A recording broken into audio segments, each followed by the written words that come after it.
Hello, everyone, and welcome back to Nexus Commentaries. We're glad you can join us again for Heroes of the United States versus Beast Coast Division B semifinal game, or Division B East semifinal game. The winner of this will face the real Ultimate Mosh Pit next week for the Coastal Final for East Coast, and then the winner of that match will go on to the Grand Finals. So the season's coming up quickly to a close. Joining me tonight once again is Logicalia. Hello. So here's the United States, HOTUS. They are rank 1 for Division B East, and therefore automatically win the coin flip for the playoff game. Beast Coast was ranked 4, so there's been no upsides on this half of the bracket, at least so far. And Heroes of the United States chose to have first pick. Pretty standard on that. The map bans, Heroes of the United States banned out Braxis and Alterac, whereas Beast Coast banned out Spider and Infernal, and then ended up choosing Volskaya for the first map. Yeah, those are some interesting map picks. Volskaya, as has been said many times, usually teams will have some sort of idea about what they want to play. Mm-hmm. When they go to Volskaya, they'll have either some weird draft or maybe even like a more standard draft that they just feel comfortable. It's sort of the new. I wouldn't really call it a neutral map, sort of in the vein of Cursed Hollow, but it is slowly becoming, I think, a more neutral map that teams will go to just for sort of an. Yeah, I feel like it's definitely a more higher up on the go-to list for teams to just go to a map. So that's pretty standard here.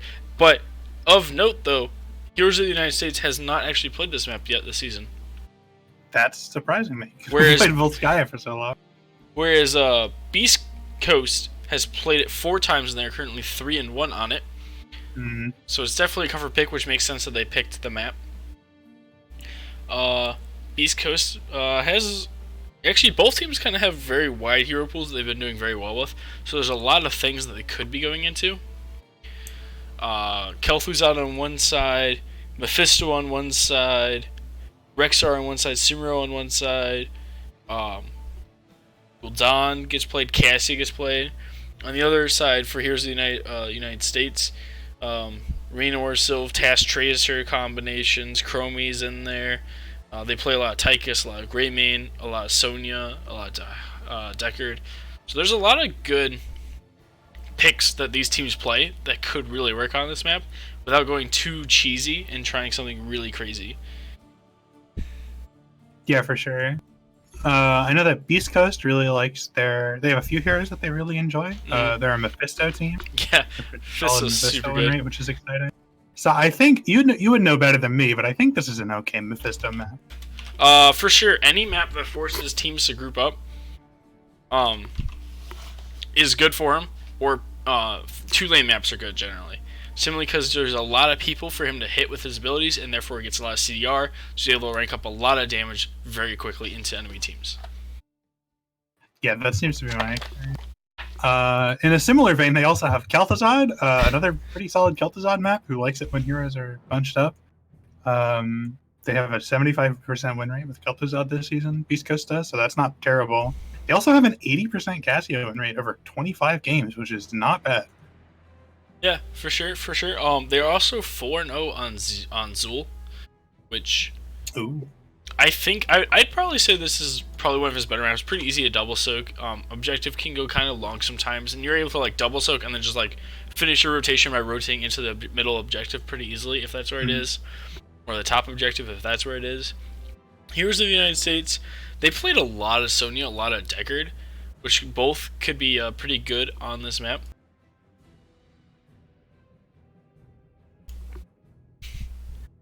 So there's that. A lot of Johanna, which is really good on this map as well for Heroes of the United States. Yep. Joe, solid pick all around. They've played Chromie a handful of times, as well as Kel'Thuzad, so, I mean, they've got some poke options for sure, if that's what they want to move into, instead of more sustaining. If they go for the sustaining option for Heroes of the United States, they play Task Tracer. They play both of them. They play a lot of Raynor.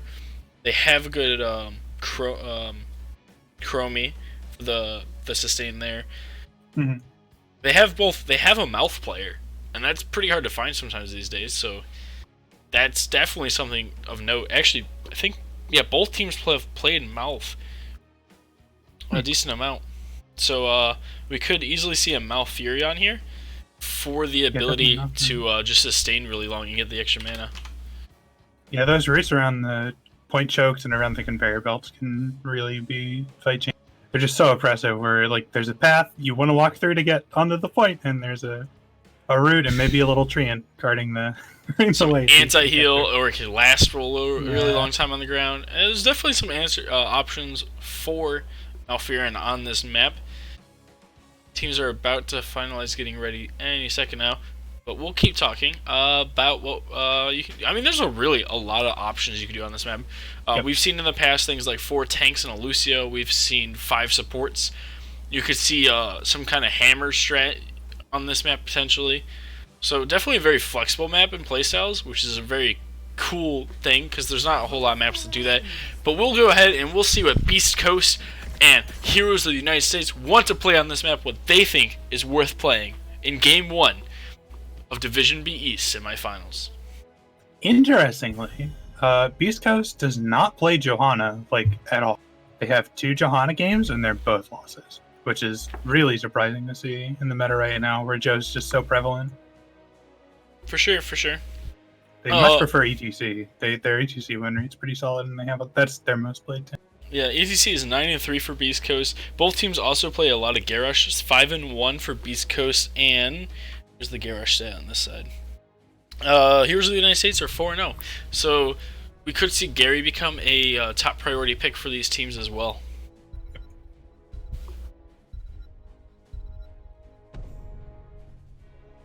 In the first ban, here's the United States saying that Kel'Thuz's out. We ain't gonna deal with that. Let's get that out of here. Makes sense.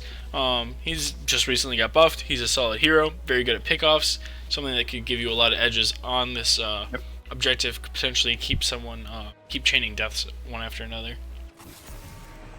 In the Chrome, that's interesting. Yeah, another not terrible Chromie map. If you know where people have to be, and it's on the point where they can just eat all the sand in the world. Get a full beach worth. Yeah, if you're landing consistent Qs, there's not really a healer that can keep up with that at all. So definitely worth a ban for sure. If you're not going to go super divey and try to end all the objectives super quick. What's it gonna be? And the second ban, Sylvanas banned out. That kind of makes sense as well. Both teams play Sylvanas. Beast Coast is... I have it somewhere, I think.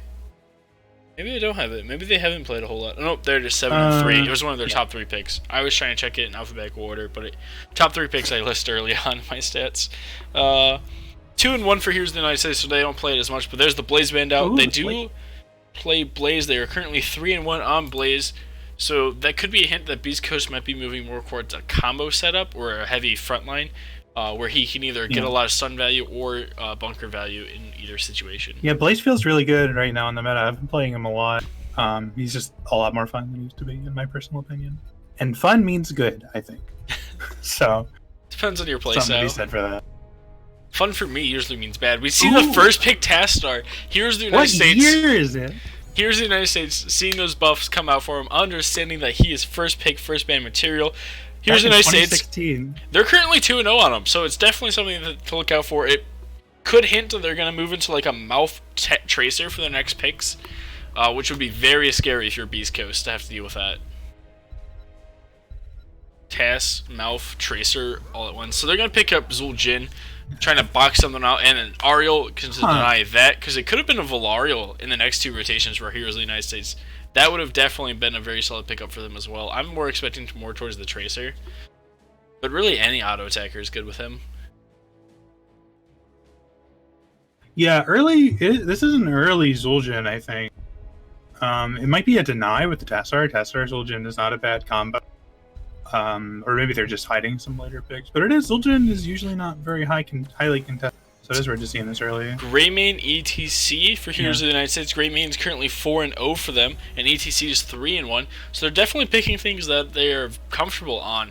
And I mean, yeah, Task Greymane's super good too. Anytime you can give Greymane more support, he's gonna be ready to carry you. And that might be a lot of blow up that Zul'jin will have to potentially be forced, since it has Dingo ends up going Guillotine to try to get that extra finishing power. East Coast gonna deny the Tyrande. That would have been a lot of CC for them. Power Slide Tyrande stun with the vulnerability. That would have deleted someone for sure. As well as the fact that they've shown Tyrande as a comfort pick for them. 4-2 for Heroes of the United States. What ban are you thinking here? I think you gotta ban a tank. I don't know what it is.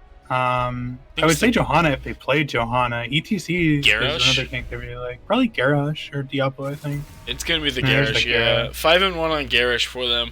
Definitely makes sense. Definitely one of the top tank picks. You've already denied the ETC, so you've actually denied their top 2 tanks already. Next, they would rotate into a Diablo. There's the Mephisto, though. The 5 and 3 Mephisto coming out from them. I'm excited. I love Mephisto. He's just a good hero. And it's gonna be the Nubarek. Nubarek 3-1 currently for Beast Coast. If they only have damage from Greymane, Cocoon Greymane would seem like a good idea, but Tassadar's auto attacks will just shred it. You throw a Psystorm plus auto on the Cocoon and it just instantly breaks. Where are these picks gonna be though? Still need their main healer. It's gonna be Kael'thas Malfurion. So some poke sustain options for them if they want it. Though a little weak potentially in the front line. Yeah, that is a squishy front line. Greymane's gonna have to do a fair bit of tanking, which the Tassadar shield should help him. It's hard though, because if you're solo tanking against a Zul'jin, you risk a lot. Yeah. And then Mephisto, of course, can real. just dodge past the ETC and go for the back line. Probably a solo laner here of some kind. The Zarya. So it's probably solo lane Zarya still, right? Or is it solo lane Zul'jin? Solo lane Zarya is pretty garbage. It's probably Tassadar on the side for Heroes of the United States. We even talked about that. Tassadar. You could solo lane Greymane. Actually, I think their best bet on Heroes of the United States is duo the bottom lane with Task Greymane and let them take the bottom camp and just rotate the Kael'thas back and forth. Yeah, that's not a bad idea. Definitely a possibility. That's a scary duo lane. Beast mode I'd also want to consider a duo lane with like Zul'jin, Zarya. Zul'jin, plus Ariel could be. Oh, I guess that gives up their healing. Anyways, we have Jub on Mouth, Blaze playing Kael'thas, Water Boy TKD on Greymane, Clyde DH on Tassadar, and Watson on ETC. For Beast mode, we got Monkus on Mephisto, Mega Muffin playing Zul'jin, Secret 333 on Anubarak, Saris on Ariel, and RGB Fox on Zarya. Yeah, I don't think it can be the Zarya solo lane. Zarya solo lane really... You just don't hit the shield and she doesn't do anything. Now, with the Psystorm from Tassadar, it is pretty easy to get some energy off, but Psystorm is not exactly your biggest damage dealer, so it's not give her much energy, let alone get close to breaking the shield. So it is malicious intent for Mephisto, and right off the bat, I'm slightly disappointed that you're not a Q build Mephisto player. Mathematically speaking, it is the highest DPS build for him. Especially definitely take your word for that one. The level 1 alone is just worth taking, even if you don't go into any more Q talents. Yeah, no, isn't very good. What else we got? We got Wolfheart here. We got Celestial Alignment from Mouth, so he's gonna be able to help out a little bit with that damage. Task, of course, no stranger to danger. Stranger to damage as well. As he picks up Psi Infusion, so he's probably definitely... It's Field of Heat Zarya, though, so you can't fight her that well. Some cast speed there for the Q as the team start wave clearing here. Looks like he's going to be shield build from the Nubreg. Zul'jin being playing super risky there. He's actually already half health himself. Just for the sake of wave clear, which is not something you normally want to see. As I'm saying a lot of It is going to be the duo bot lane Waterboy, TKD, and Clyde DH there. The Task Greymane bot lane duo that we were talking about. Looks like it is the Zarya solo lane. I just don't see it. She's freezing the wave, which is smart. Zarya doesn't really want to push up here, unless she can really push up, but into the duo lane, that's not going to happen. Yeah, this is just going to be an awkward lane. I'm not really sure. She's just down there to get the XP, show up to the team fights, and they're going to try to win it off the stage fights. As we do see a new wreck here set up around the support camp to try to zone out that rotation potentially. We're going to end up moving away now, as Greymane is going to go ahead and pocket the fortification camp there. Nice and on timing. There's already a scare that they were on theirs already.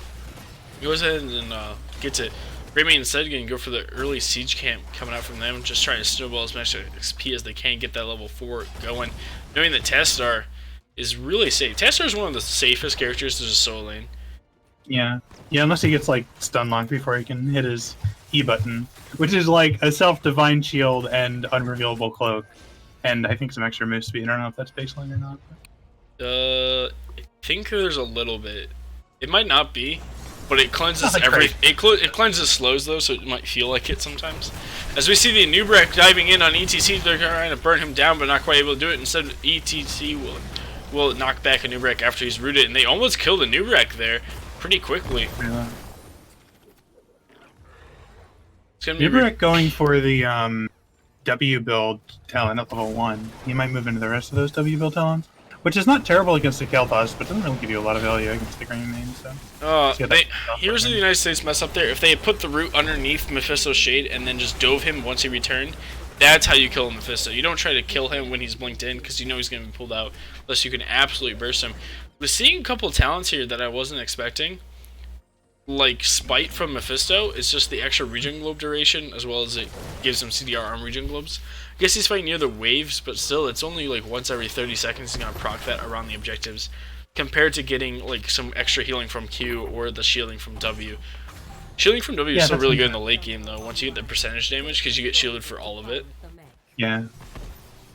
It is going to be personal test, yeah, it's going to be deep roots here on Malf, so the extra root duration on the ground to try to deny the entrances. And it was armor for Greymane, worth mentioning there, instead of life steal, which you sometimes see as well. As a new rank dies in, but so does ETC. Which tank is going to take more pressure here will kind of determine who's going to gain an advantage. Though the turn is already down for East Coast, and they're fighting this without Greymane right now, as he's cleaning up the top lane real quick. Yeah. Nubrek is getting surprisingly pressured in these fights. I wasn't expecting him to get his damage as much as he is. I think when Zarya starts showing up, that should change a little bit, but... He didn't go full W build. He ended up getting beds of barbs at 4. Huh.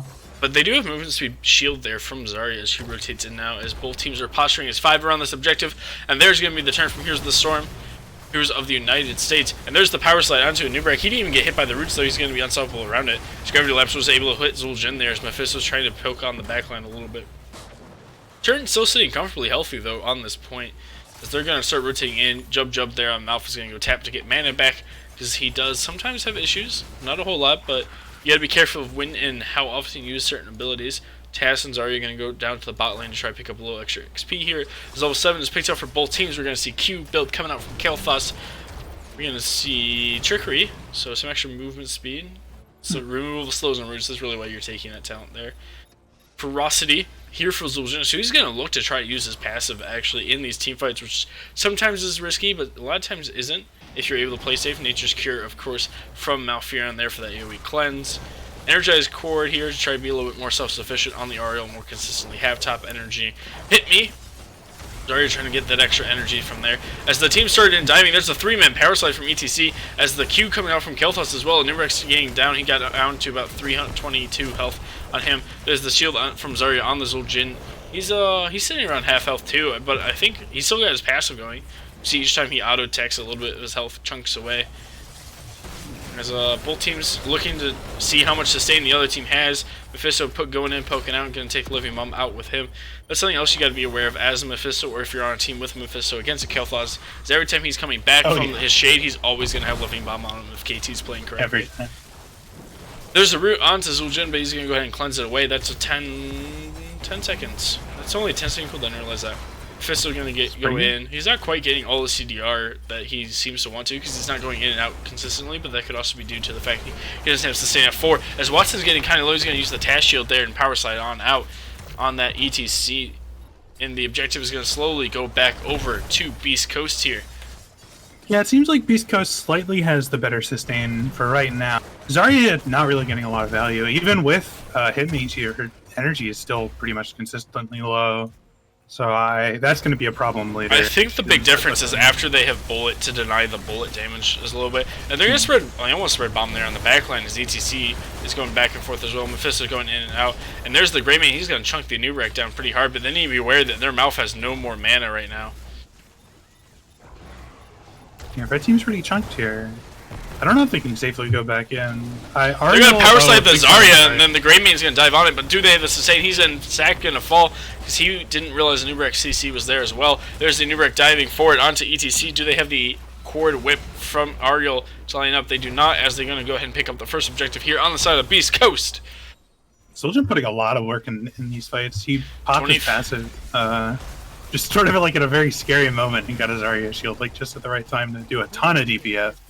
For sure, for sure. Has 24 auto attack quest stacks already. Yeah, that's a lot.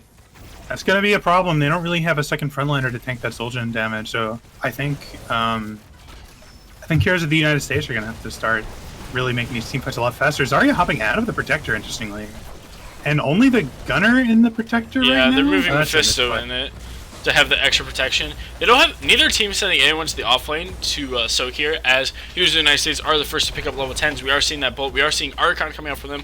They're going to have a lot more damage going forward into these fights. They don't get the fountain here. They don't. Wow, 99 health left on the fountain. That's pretty huge. Famous played pretty heavily there. They wanted to do a Protector swap so they can get Zarya out of it, so she can use like her shields and stuff, but they dismounted the Protector like right in front of the wall, and they got the Gunner, and they got the Pilot out. So the Gunner was just kind of sitting there. The Protector was taking damage for free. They lost probably like a good 25% of that, but they definitely would have been able to get the fountain. Yeah, Tranquility and Mosh Pit picked up on the side of Heroes of the United States. As on the other side, we do have the Aegis. We do have Cocoon. We have Tez Dingo coming out, as well as Consume Souls.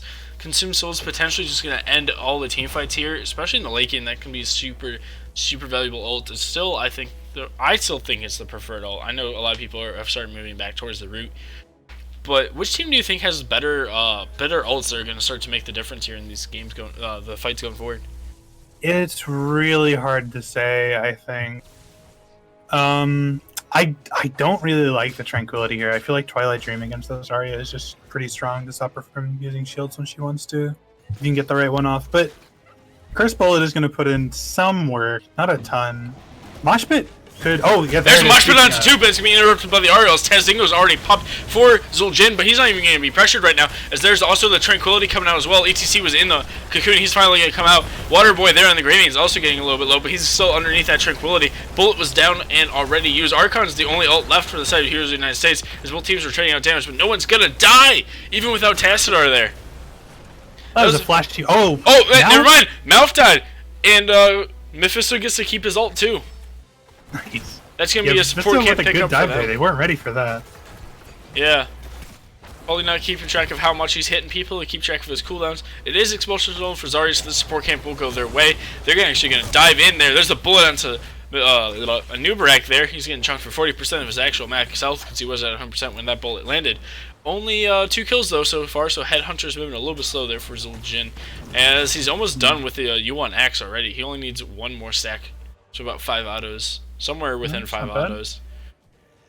Globe Quest is also done for Kael'thas, worth mentioning, as there's 4 people here. EDTC not having Mosh Pit, but they are going to dive in on a Nubarak here a little bit, as they force the support camp to be dropped.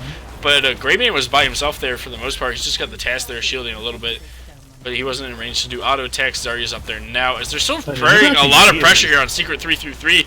He's going to potentially spread bomb. He's not going to spread bomb. The extra movement speed from the shield going to help him get out of that situation.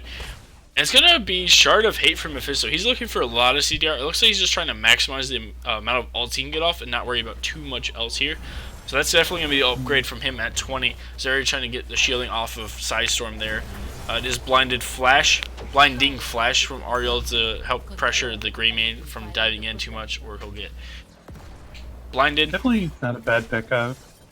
Zul'jin, so it's just going to be like full auto attack build from Zul'jin here. Yeah.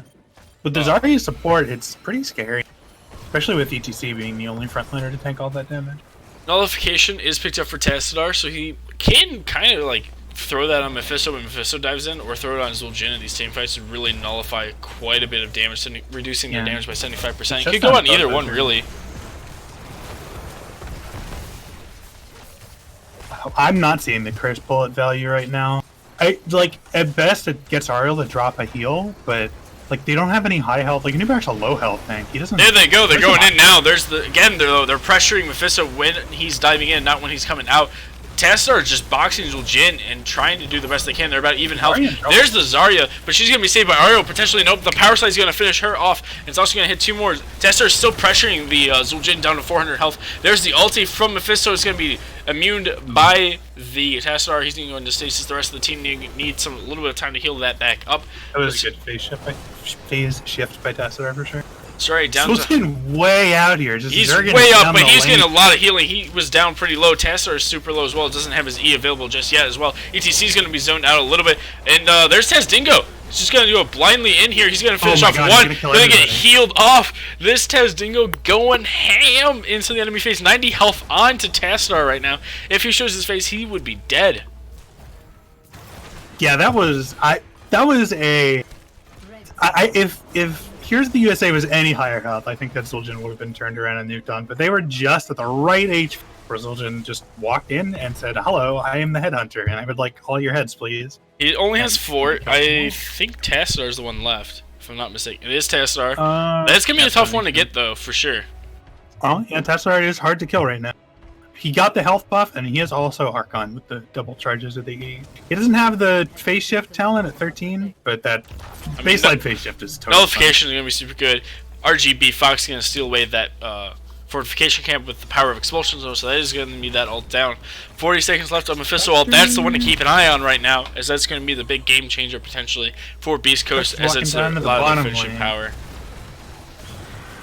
Here's the Protector, potentially looking for that bottom well to try to set up for the third Protector already.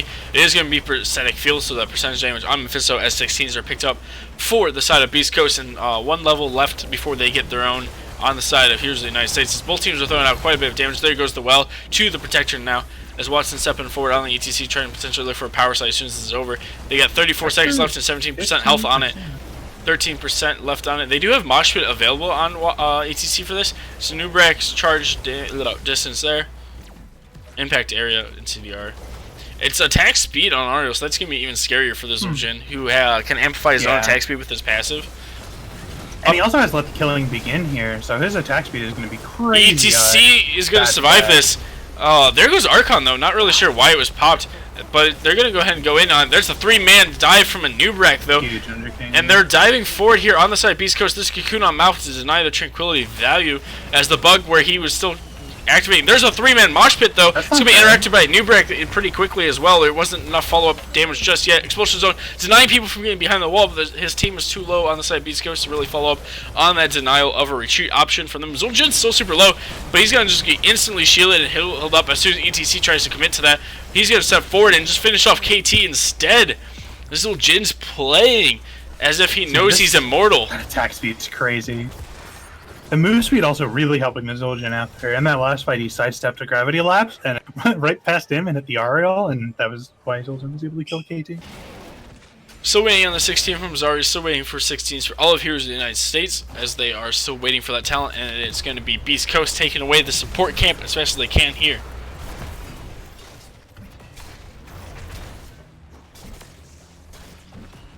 And they're going to go ahead and finish off the support camp here. No real contention coming out from Heroes of the United States as they're still waiting on 16s finally picked up now. They still need a Tassadar kill to finish off Headhunter, but he does have Let the Killing Begin, so he's going to be able to snowball these fights a little bit now as well with the extra increased attack speed coming out from that. Or it could walk into it after killing a wave and just really start pumping out damage from the beginning. Imposing presence on ETC. That should help out a little bit as well when hits on him. Alpha Killer on the Greyman trying to burst down. Psionic Echo still, instead of the minus 35 physical armor coming out from Tassadar. I am really unsure about the Alpha Killer with the Cursed Bullet. I don't know what percent health they're trying to nuke down here. Ooh, there goes the bullet, though. It has a chunk secret quite again. Yeah, I mean, it's not bad. It is doing some damage. I just don't think it's changing any fights. I feel like a go for the throat is maybe just a little bit of extra damage you needed here. But it is hard to say. So I think just reset everything there. He does have all backup, and he does have all the CDR options he can. I guess he actually isn't reducing the CDR result, is he? I think someone who's played him as much would realize he needs a 13 talent for that. and took a different talent. But his basic abilities are going to be up pretty often, though. Because of all the CDR talents he did take, plus the passive that's built in. A new terminal will be ready shortly. What Fury disabling? the Sunwell on Kel'Thas. He went into full Q build with Burned Flesh. Pretty Yeah. Interesting. Cleansing Shield from Zarya, besides a gravity... I guess they can cleanse the root out. That's the big thing, I guess. Most of the other CC is going to be like too quick to really get full value on that. Yeah, I mean, Power Slide, not bad. Root, definitely pretty good. Kel'Thas Gravity Lapse is okay if you can time it out. I don't know. I don't really like Cleansing Shield personally very much, because you don't usually want to have to save it to cleanse. You just want to save it to shield. You want your shield to be Both teams are posturing here. Very aggressive posture from Heroes of the United States, as they're going to find the Tezdingo out again. Well, the Zul'jin. Sometimes it's just easier to call him Tezdingo, though. It is his loudest voice line. Sure is. I feel like they should have gone harder on that Zul'jin. He was way out of position, and I think they were just a little too scared of him. Sure. So again, Zarya's shielding could have kept him alive. Zarya is a super strong hero, though, in general, if you're able to get that shield value. She's able to group up now with the team often enough that she's definitely getting some. Mephisto went to the mid lane, try to push that in a little bit. They are getting sieged up here in the top lane on the side of Heroes of the United States from that siege camp coming out from Beast Coast. There's a root, but there's no follow-up. Again, there's the inseparable shield from Zarya. Zarya's personal shield's down, so they're going to move in on Zul'jin there. Again, not really that much follow-up. They're throwing out CC constantly, but they're not really following up on anything. Kind of like Oprah. You get a stun, you get a stun, you get a stun. Zul'jin sitting at a nice, comfortable half health to try to min-max his passive there without being too close to death. As level 20s are picked up for Beast Coast as they're moving in on this objective. There's a two-man mosh, but it's going to be cocooned away. There's the big ulti coming out from Ariel. And there's the ulti from Mephisto, and they weren't able to interrupt it, and that's going to just wipe the team almost on the side of Beast Coast. That's the power of that level 20 Mephisto ulti as they're trying to finish off Watson here on ETC. Looking surprisingly tanky, really. Well, Yeah. Soaking 20 and then just fighting. Just really solid plays coming out from Beast Coast there. I'm surprised they're not pushing in bot a little bit more. Maybe they're going to rotate the objective all the way top lane, but definitely could have pushed in that wave, trying to take Bob Keep really quick. And then was the Protector just move all the way in and finish it. Monk is going to take what away. is their plan? They're going They're top. being very indecisive about that. It's too late, I think. I don't think you can end the game.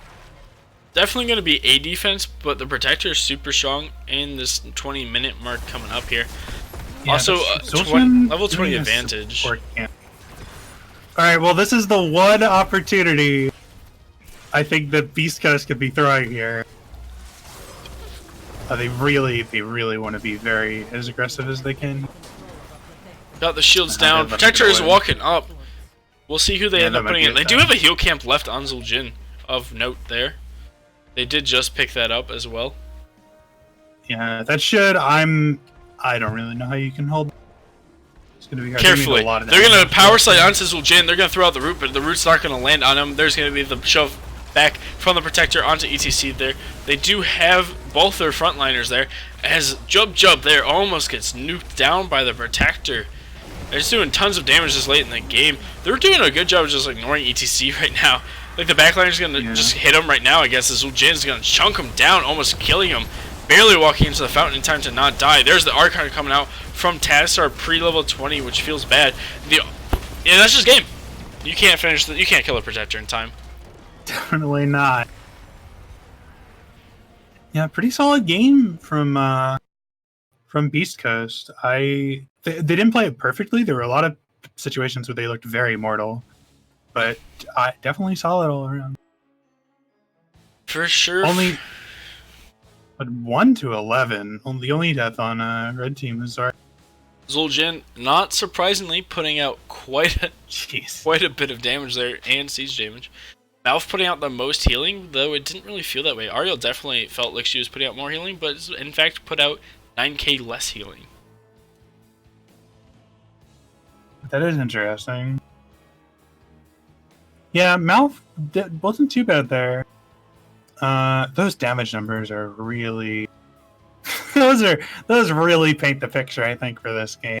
With Kel'Thas barely doing half the damage of their max damage dealer and still getting outskilled or out DPS by about like 33% or more from Mephisto. All right, so It is hard to stack up to a Zul'jin and a Mephisto for sure, but so I forgot to turn on the stream delay. So it's all you watching. It's gonna look like a DC for the next 2 minutes, but in fact that was just because I had to apply that. Because I am required to have that for the tournament. But we can keep going. For us, it's just live. Nice. So, if you are Here's the United States, what are you looking for in game 2? Are you looking for a map pick? You're going to go for the first pick again? I definitely feel like they need to move more towards the map, potentially. Yeah, it's possible if they have a map that they're more comfortable on. First pick wouldn't also be bad if they want to try and lock in one of their comfort. Definitely having a comfort pick can definitely play a role. But with the 4 bans, or I guess the 2 bans for your enemy, it is sort of easy to ban out. Maybe a hero that they know you're angling for. Looks like both these teams have done their homework on each other. By my Here's the United States stats here. Their best map, Infernal, got banned out. So, should be looking somewhere around Tomb was also banned out. Dragonshire would be a good map for them. Dragonshire is a top map pick for Heroes of the United States, being 4-1 on it. BOE, they're 4-0 on. BOE is one of Beast Coast's most played map. They're 4-3, so you have a 4-0 versus a 4-3 if they go to BOE. Yeah, definitely not a terrible idea. Those Zul'jin can definitely be picked there as well. Yeah, the Zul'jin, I don't know if they want to put it all in the Zul'jin bag again, but Zul'jin definitely worked for them. We're going to Towers of Doom. Huh, alright. So it looks like Here's the United States ended up going for first pick again, instead of going for a map pick. So the map was picked up by Beast Coast here.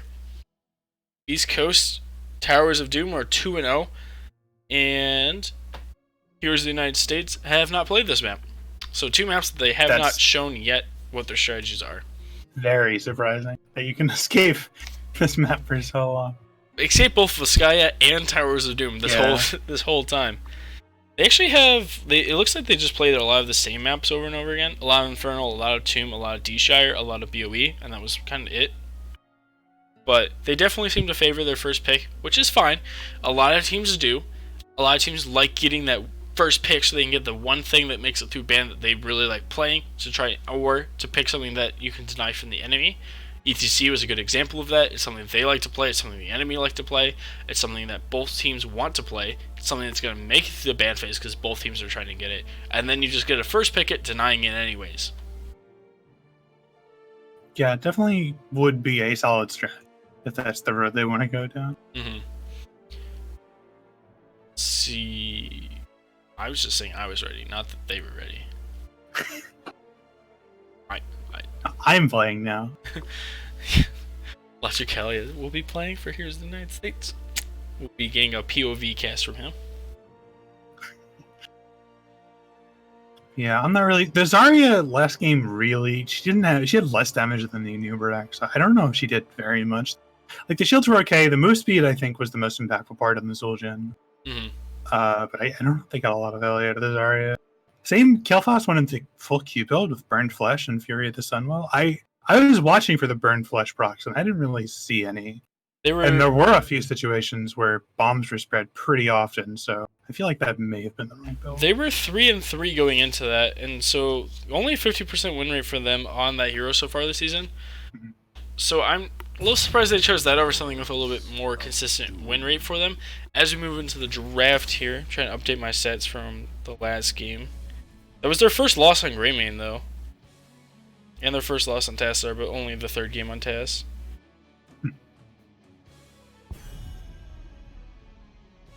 So what kind of ban are you looking for? Or do you think they just ban out the Zul'jin? Or do they ban out like the Ariel instead?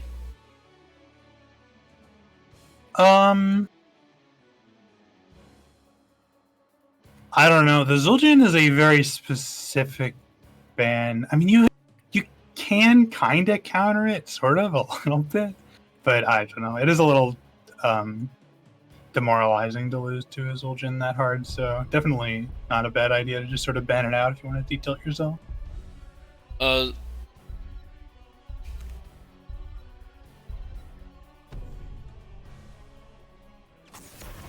Alright, well, there's the first pick. It's going to be TLV.